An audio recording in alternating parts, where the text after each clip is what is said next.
أعوذ بالله من الشيطان الرجيم بسم الله الرحمن الرحيم الحمد لله رب العالمين والصلاة والسلام على أشرف الأنبياء والمرسلين وخاتم النبيين سيدنا ونبينا وشفينا أبي القاسم Muhammad. Brothers and sisters watching this program, welcome to the Faith Forum. Assalamu alaikum wa rahmatullahi wa barakatuh. Like many other programs of the past, today's program, for me, it's a very fortunate moment because I have a very unique personality to share our discussion today.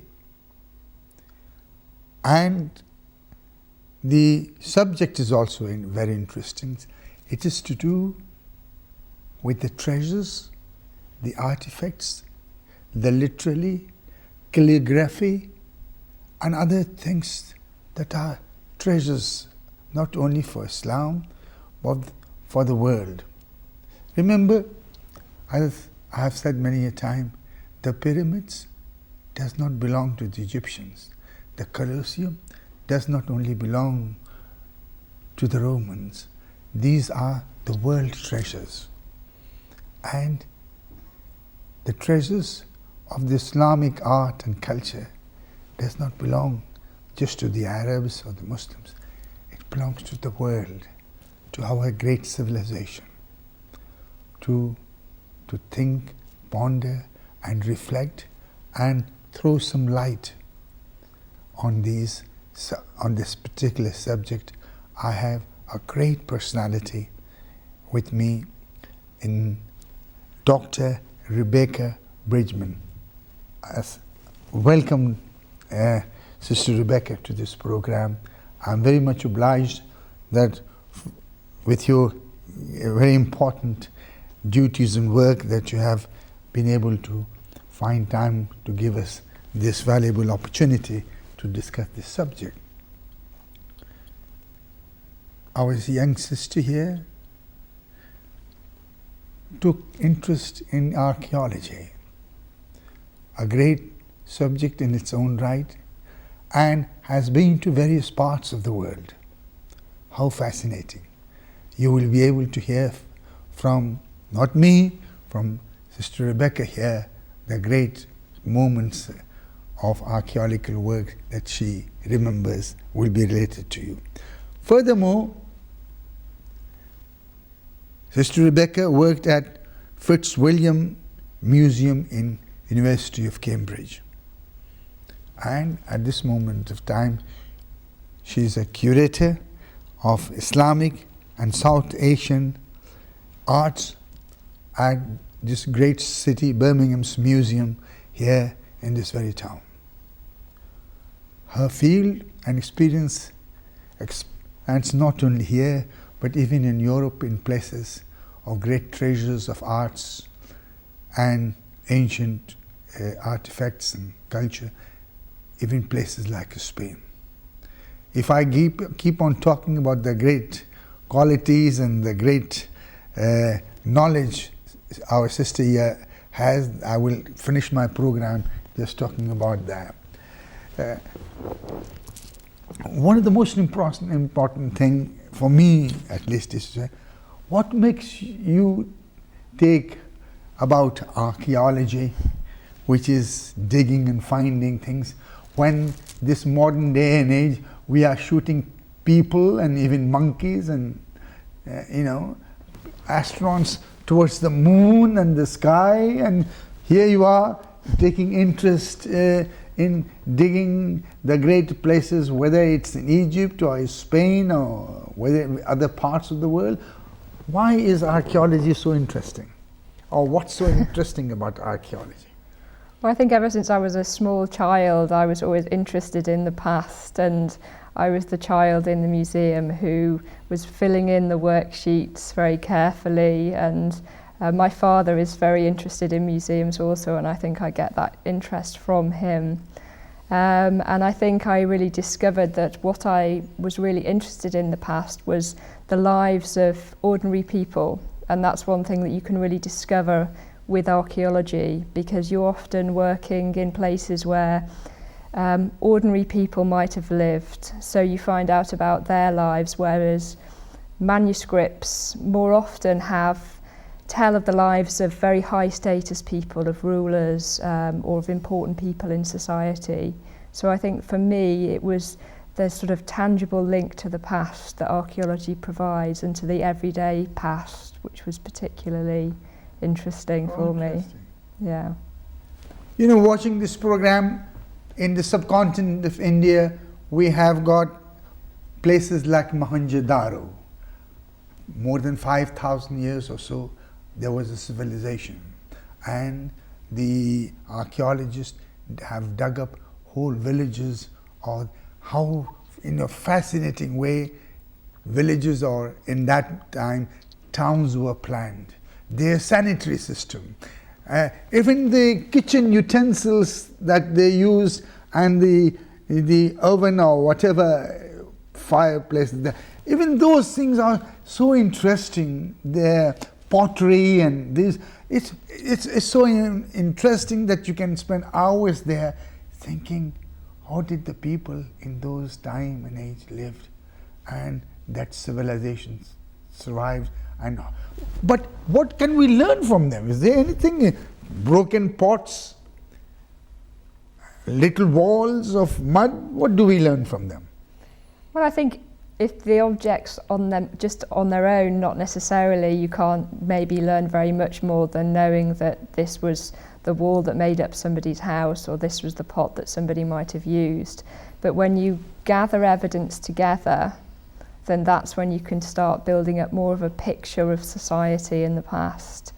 So, for example, during my doctoral research, I studied bits of broken pot that people had thrown away from the everyday houses in Seville during the last 100 years of Almohad rule, so the last 100 years of really Islamic rule in Seville.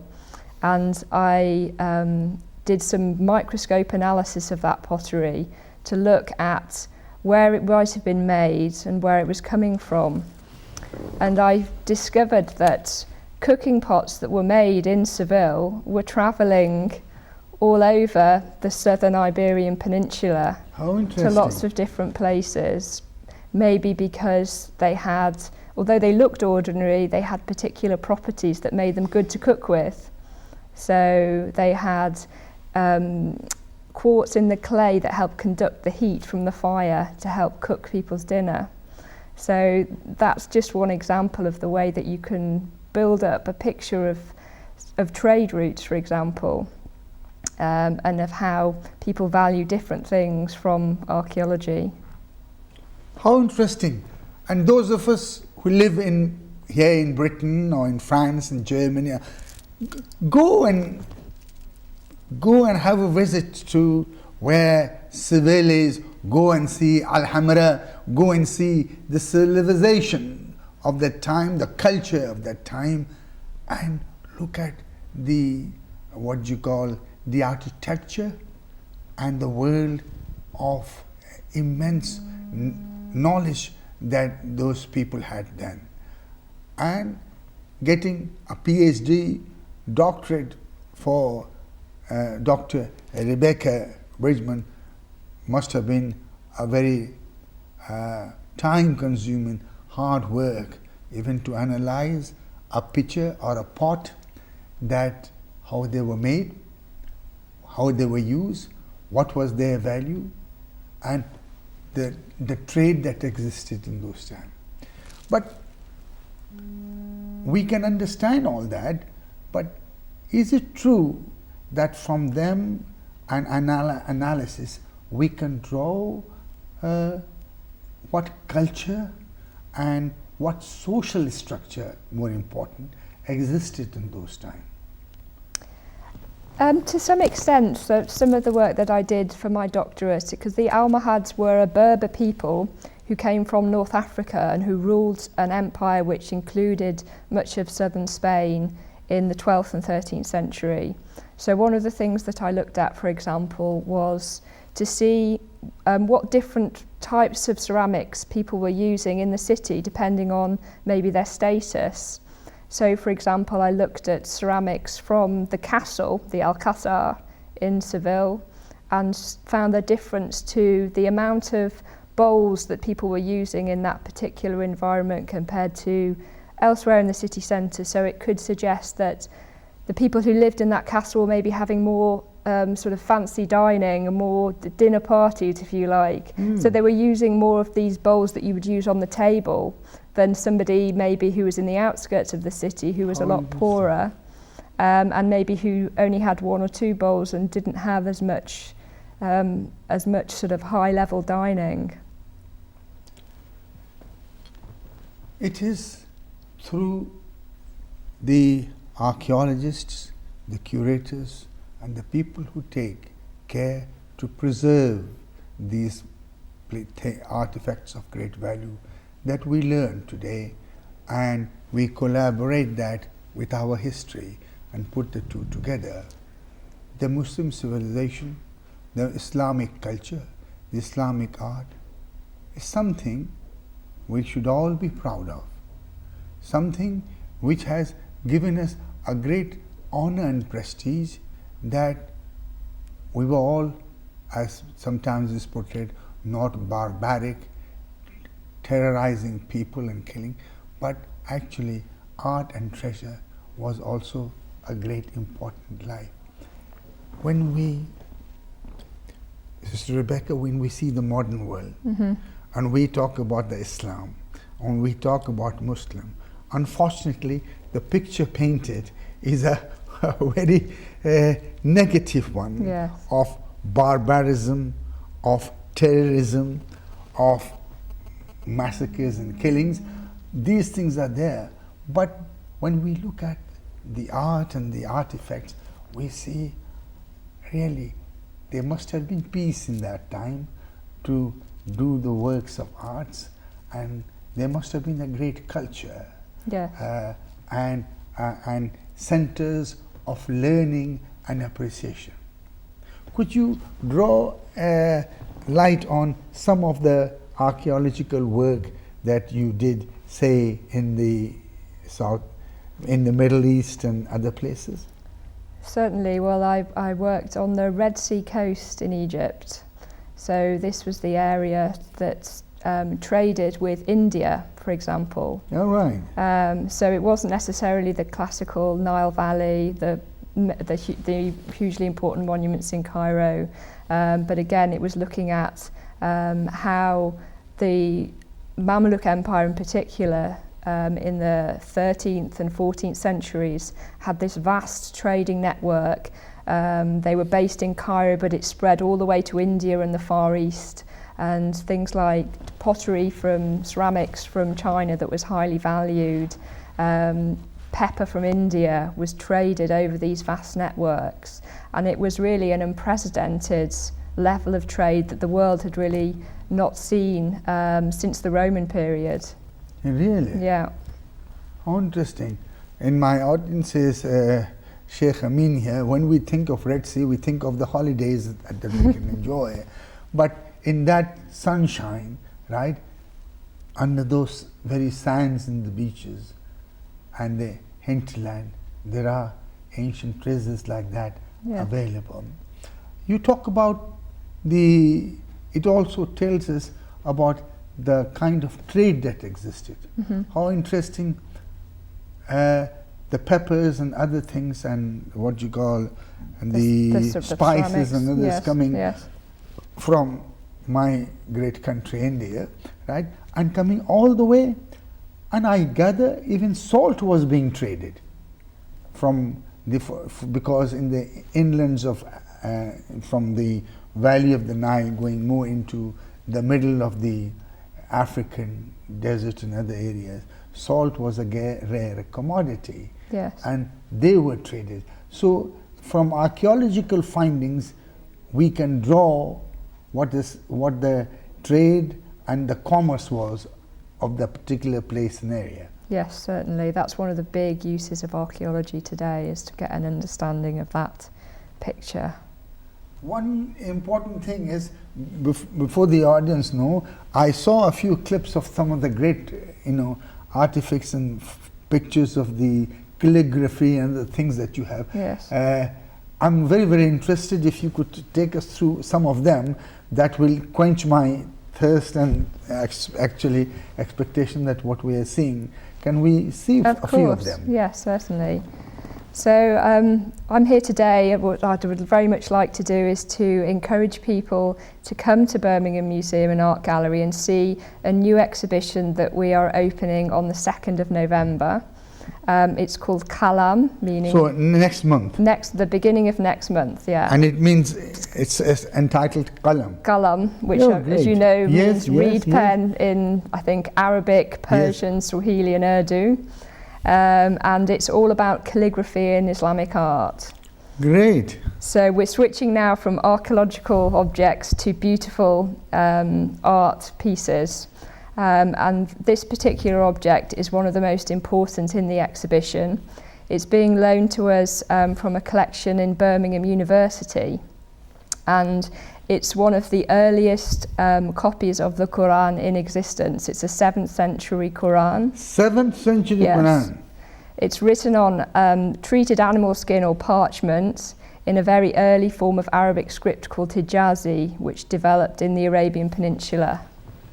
And can I ask you, excuse my ignorance, how can you say this piece of art treasure is from that period of time, the 7th century? Mm-hmm. To me, it just appears a piece of paper. But you, as a great archaeologist, how do you detect these things? Well, interesting. I'm especially asking, there may be younger audience and others watching, leave alone the younger, this person himself doesn't know much about it. Well, the first thing that we would look at is the actual material that's written on. So this isn't written on paper. We know that paper came to the Islamic world from China in the 8th century. So the fact that this is written on parchment, on animal skin, rather than paper, gives us a clue as to its date. MashaAllah, that's great, yes. But also the way the writing is formed also gives us a clue that it's this particular form of early script. Brothers and sisters watching, how interesting, you just saw that piece of paper, one of the earliest Quran written on parchment. And lo and behold, it lies under the care of this young sister here, Rebecca, in Birmingham Museum. Come on, next month, come to the museum here in Birmingham and have a look at it.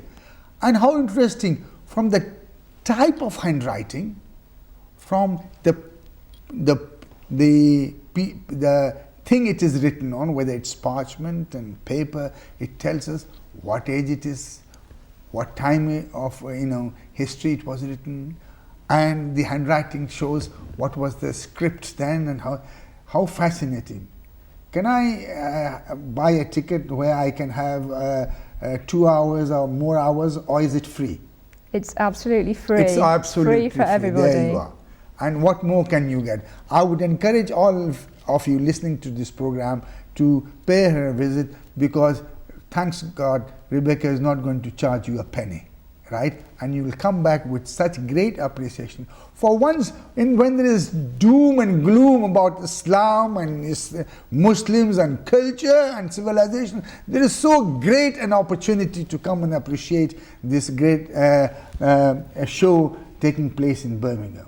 But if we take the civil or the Alhambra and other areas surrounding it, mm-hmm. and lo, the Moors who came, the Barbers who came from the coast of North Africa onto the Spain, and that the whole peninsula that was ruled for nearly 800 years or so, that 800 years of civilization or rule was not just barbaric, but also a time of what you call culture, yes, and art and literature and everything being developed. Can you throw some light What happened to those things? Do they still exist, or were they destroyed, or were they taken away? What happened to them? Are they still there? Some are. Yeah, well, obviously a lot of the monuments are still there. So the fantastic buildings that were constructed during the period of Muslim rule in Spain, for example, the fantastic mezquita, the mosque in Cordoba, which was converted into a cathedral, Yes. after the end of Muslim rule in Spain. Have we got anything from Spain to show? We haven't got anything from Spain in this particular exhibition. We focused on objects that are in our collection, so we have, for example, quite a lot of objects coming from India, coming from Iran. So, for example, this particular object is a pen case, so it still contains the writing implements used by a calligrapher. It was made in the 19th century in Kashmir. Well, anything done in India is always beautiful in my eyes.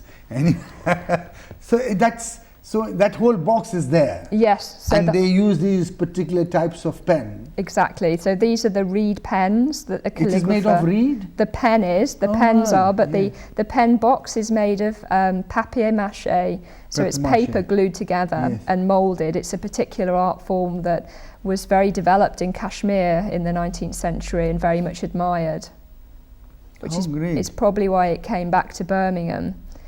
It was collected by a Birmingham man who used to teach in the Moseley School of Art, a man called Charles Thomas, who was very interested in writing, and he collected writing from all over the world and writing implements. Do we have any, and what is this? This is a piece of contemporary art, so we're going to be showing in the exhibition not only historic objects, but also things that were made very recently. So this is one of the newest pieces that are going to be on display. It was made in 2011 by a British Asian artist called Halima Kassel, and her work is very much inspired by Islamic art and architecture. So if you consider the flow of the lines and the curves in that piece, they might remind you of some Arabic script, for example. Yes, except the script that Zan, it's shaking and vibrating at the moment. Yeah, so these are the scripts, but it was done with great accuracy and the carving. Yeah, so it's amazing. She carves everything by hand. And she usually works in ceramic, and a lot of her work reminds you of, say, the Muqarnas architecture that you'll find in many great buildings in the Islamic world. But this particular piece, the stone piece that we saw before, was inspired by calligraphy, much like this particular piece is a very big object. It was made by a contemporary calligrapher that we're working with called Süreyya Said, who trained in Turkey with some of the great masters. And this is a piece of contemporary art that she created a couple of years ago with other calligraphers. And it's like a warm-up sheet for creating very beautiful calligraphy. How fascinating. So we will just take a little break and come back to this very fascinating topic. I think I will ask the studio if we can double up the time, because so many interesting things that we can talk about.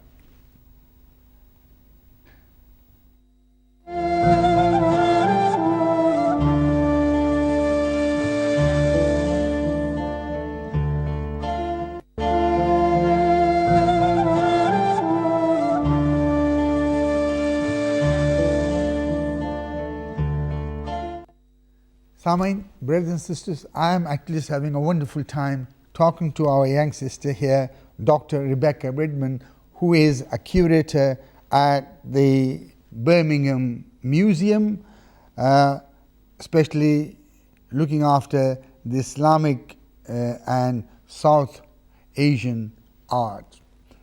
The most interesting thing is there is a free, open,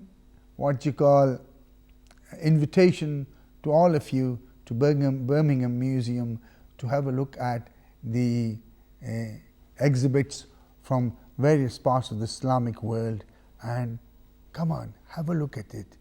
It will give you a sense of pride that Islam, and during the Muslim period, whether it's in Spain or in the Asian world, from Kashmir to Morocco, other places, that there was a period, there was a time of peace, tranquility, during which art, literature, and things like calligraphy, pottery, ceramic work all developed. And come and enjoy it and share this joy with others as well. Our sister here, Rebecca, will welcome you there and take you through those exhibits. Sister Rebecca, you know, you've been to Egypt right from the, as a layperson, we know about the pyramids and the pharaohs and now, but the work, especially in the Islamic period, go back right up to, you know, tip of Yemen and other places there. Did they have some what you call archaeological treasures to throw life, that at the change of the coming in of the Islamic age, Islamic period, Islamic rule, the culture and the life and civilization that existed, say, we have seen from Egypt, what about right to the tip of Yemen?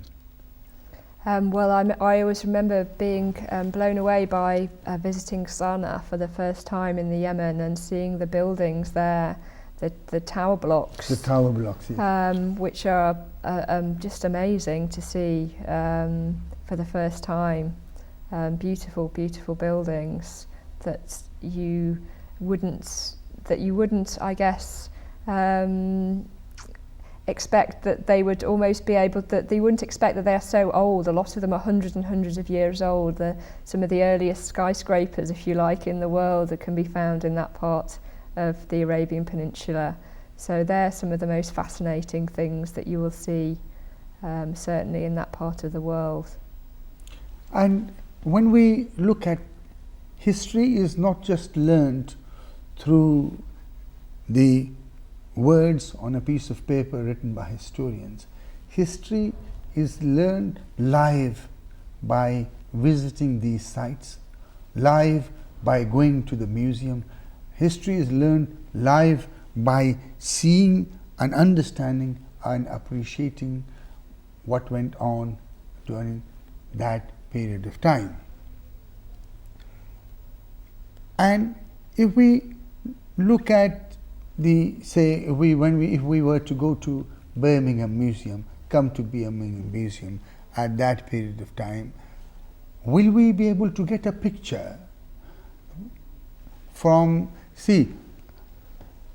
this is the, I presume, as we can, brothers and sisters watching this program, on the television screen, you can see the wording that qalam, the art of beautiful writing, is about the exhibition that is taking place in Birmingham. I am fortunate enough to sit here with Dr. Rebecca Bridgman, who is in charge and a curator of the museum there, right? You will have a great opportunity to appreciate Muslim art and work, and I request you to take this opportunity. You may not get another time, and the date is? We're opening the exhibition on the 2nd of November. 2nd of November. And it's going to be on for 3 months. 3 months. From 9 o'clock in the morning? It's open, the museum is open every day from 10 or 10:30 on a Friday until 5 o'clock in the evening. Oh, wonderful. And almost everything you can see there is free of charge. So there you are. So take this opportunity. As I was saying, history is written by historians on pieces of paper, but great things can be learned by the art, by the artifacts, by the things that were used in those periods of time, and the archaeologists have found and preserved it for for generations to come and appreciate what was the past. As I said today, we live in this world where Islam, where the Muslims, where our culture is described as those of a savage, right? Our civilization, our language, our everything is described that as if we came out of the jungle as brutes and beasts, but it is not so. Every country, every part of the world have had their glorious times in the past. They have had their civilization. You cannot say this is superior than the other, this is better than the other. No. All cultures, all civilization, it is our duty to understand and respect them. These archaeological findings, these artifacts, these archaeological signs, these great monuments, and from mausoleums to the castles and to the little mud huts that have been dug up, right? It doesn't belong to one country, one group of people. It is the world heritage, and it belongs to all of us. We have a right and duty. It is our duty to help, to protect it and preserve it.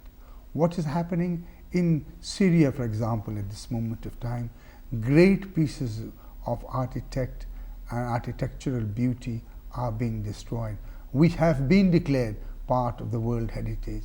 You know, when the American forces came into Iraq and in Baghdad, one of the biggest and the richest museums existed in Baghdad.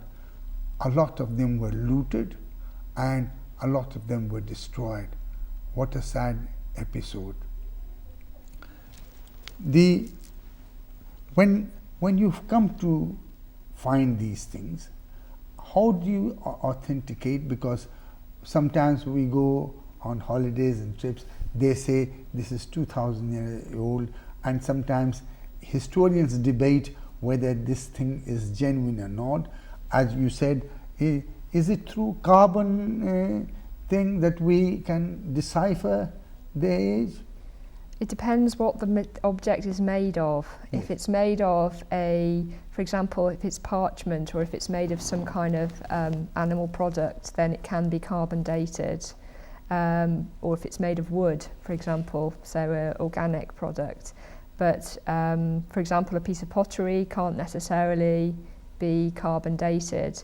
There is some methods that are being developed to look at the absorption of water of ceramics in the ground and using that as a way of trying to gauge how old something is. But often it's just done by understanding objects. So somebody who's very familiar with those kind of objects might be able to look at them and say, there are these signs that I think mean that it could be possibly a fake. But a lot of the objects for Birmingham Museum, for example, came to us in the 19th century, so we're fairly certain that they're genuine, and they've been looked at by scholars over the years who understand them, and so that's how we tell that they are genuine pieces. When you went to Egypt and other places, let me ask you, what were the most fascinating archaeological finds that really impressed you? I think in Egypt the most exciting thing about archaeology is that the sites that I was working on were very dry. They were in the desert, some of them, and so you get preserved in the ground things like textiles or pieces of papyrus that have writing on that you would never see in an archaeological excavation in Britain because they just rot away. So they're the most exciting things that you find. So nature preserved it? Yes, because it's very dry, there's no moisture in the environment, and they just remain in a state of existence that they wouldn't do if they were wet. Like in Leicester, in the car park, Yes. right? We dig up and we found, was it Henry VIII? Richard III. Richard III, right. Okay. How do you go to Egypt to say, here, let's dig here, we'll find something? Well, it depends what the kind of site is. Sometimes things are preserved on the surface, a small amount, it's like the tip of an iceberg, if you like, sticking up from the ground, and you can get an impression if there's some structures showing, or if there is a carpet of ceramics, for example, that somebody can look at and say, these are medieval, these date to maybe the 12th century. That's how we usually identify an archaeological site in those contexts. But then other times the buildings are still standing. For example, in Seville, there's a lot of excavation work being done around buildings that still exist today that were built in the 12th century. Let me ask you another, not a difficult question, but a fascinating one. What impresses you as an archaeologist, as a person who has taken great interest in Islam and Islamic what you call pieces of museum, treasures about Islam and its culture and its arts? I think for me, I really love the beauty of art that was made in the countries that we would call the Islamic world. It's really breathtaking, some of the pieces that were produced, and the technology that was second to none in the world that was used to produce those things. And I think that people often forget that the Islamic world was very important for the development of Western Europe. Yes. That without Islam we would not have the same medicine, for example, was a very important area that was developed in the Islamic world, in places like Iraq during the medieval period, and that manuals that were produced in that period were used in Western Europe up until the 16th or 17th centuries even. So those manuscripts that were in Seville and, when they were moved to Paris, did they give an opportunity to the French or the European to learn something new? Certainly the Europeans learnt a huge amount from Islamic civilizations in the Mediterranean, and maybe through recopying manuscripts rather than actually moving the manuscripts themselves, or for example by craftsmen moving. So for example, the technique of decorating certain types of pottery with a golden sheen was invented in Baghdad in the 9th century. Really? And spread through Europe to Italy and Spain by the sort of 14th century. And it was a technique that was not known in Europe at that time, but that came directly from the Islamic world. Brothers and sisters watching this program, especially our younger brothers and sisters, our sister here, Rebecca, is telling us that there were great many things. Islamic art, science, medicine, development of scientific, from instruments to medicine, contributed to the uplifting of these very things in Europe. In papers and in television programs you may hear, what has Islam contributed to the world in last 500 years or whatever. You see, every civilization has its up, its peak, its zenith, and then another new civilization comes up and they have a great time. We hear of Greek civilization, we hear of Roman civilization, we hear of Egyptian civilization. We know that the Muslims, their scientists, their doctors, their artisans, all make great contribution, not to just the Muslim world, but as our sister here points out, to the learnings within Europe itself. So if we say that the Muslim world is useless, never contributed anything, all the work has always been done by the European, can we buy that? Definitely not. I mean, even as late as the 19th century, people forget that the collection at Birmingham was acquired as examples of great art. Pieces that metalwork, for example, that was made in India, in Lahore, and was brought to the UK specifically to inspire Birmingham craftsmen, because it was viewed as a great example of technique and art in itself. So that in the 19th century, a lot of Islamic art was held in very high esteem. For example, by people like William Morris, who founded the arts and crafts movement, who was hugely important in the evolution of design in the UK.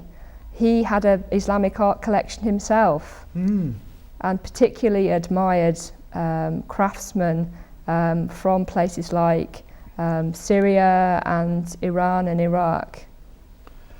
When we talk about a period of time, it's not right to condemn or just wash aside the contribution made by the Islamic world, especially in the Middle East and all the way to Kashmir in India and other parts of the world. It's not right.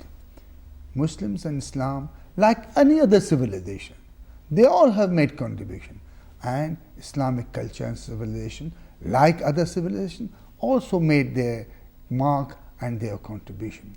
When we, as our sister pointed out here, if we look just medicine, the contribution made by the Muslim physicians of the time to countries later on was actually not borrowed but taken quite literally over here and enhanced and developed further.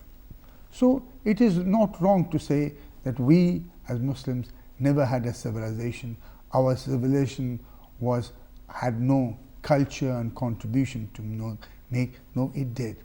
However, it is the work of our young sister here, Dr. Rebecca Braitman, their hard work of archaeological digging and findings and investigation, and then bringing them and preserving them at the right place, at the right temperature, I presume, Yes. in the right manner, that will tell our generations to come what Islam and the Muslims contributed.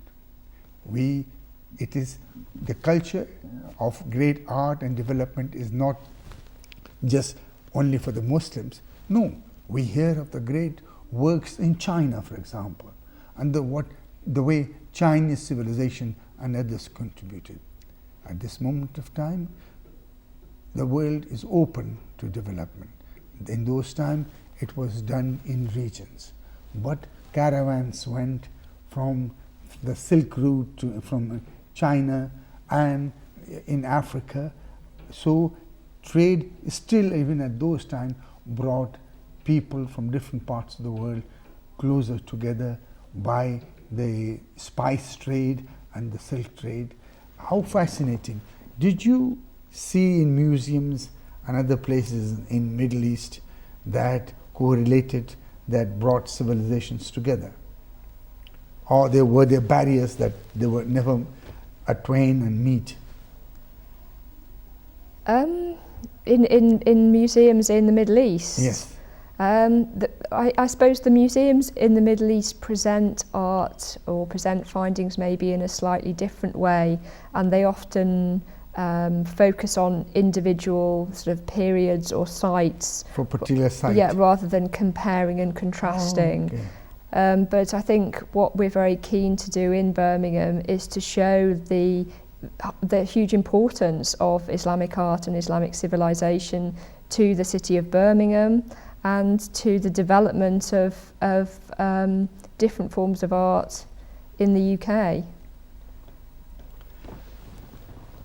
Even in the time of our Prophet, peace be upon him, Hazrat Muhammad Mustafa sallallahu alaihi wasallam, he did point out that it is our duty to preserve the artifacts and art of the past.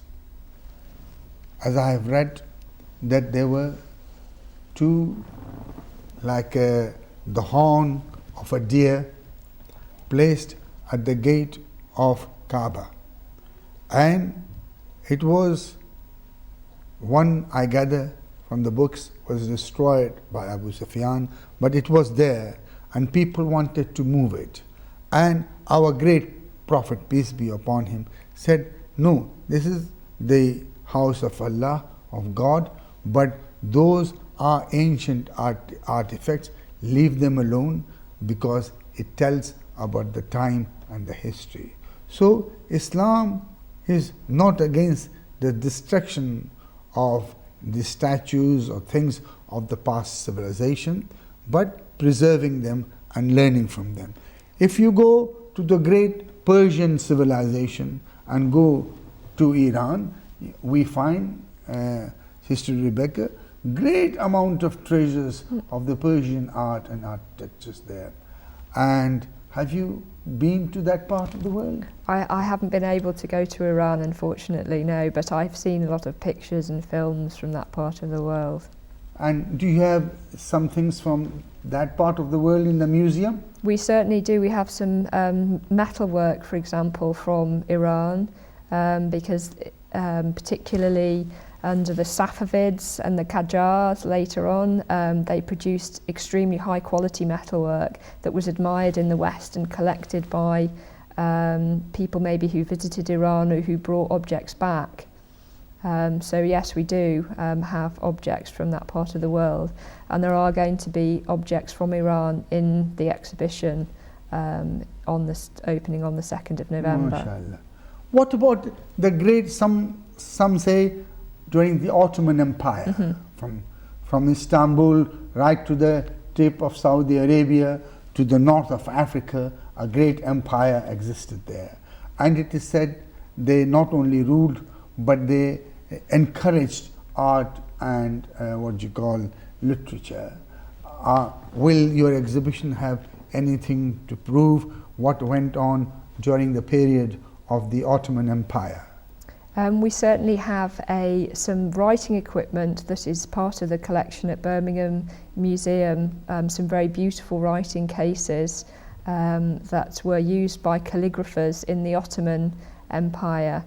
And also we've been working very closely with a contemporary, a living calligrapher, a woman called Soraya Saeed, who's based in London, and she trains with a master calligrapher in Turkey, in Istanbul, a man called Hasan Çelebi, and he can trace his lineage back to the great master scribes of the Ottoman Empire.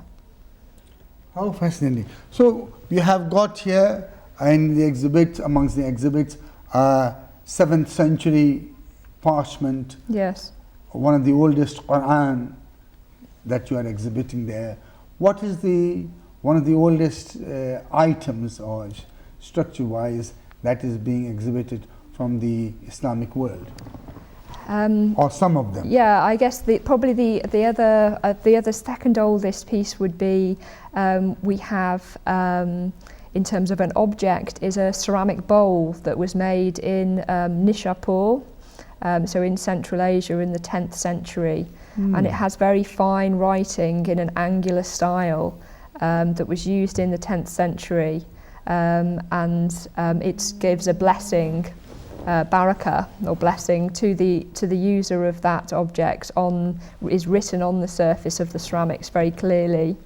So that's a particularly old and important object that we're borrowing from the museum at Stoke-on-Trent, the Potteries Museum, where they collected ceramics from all over the world, including they have a very lovely collection of Islamic ceramics, which were again used as examples for people working in the pottery industry in Stoke, as examples of outstanding examples of art. Brothers and sisters, thank you for watching this program.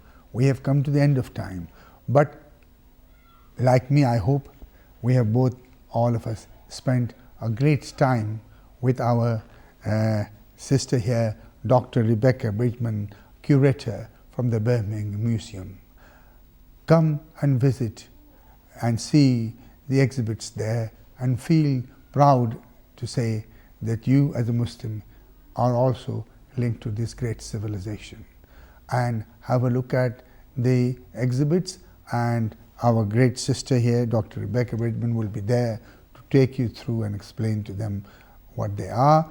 And I will leave you with some of the pictures that we showed you of the exhibits as an example.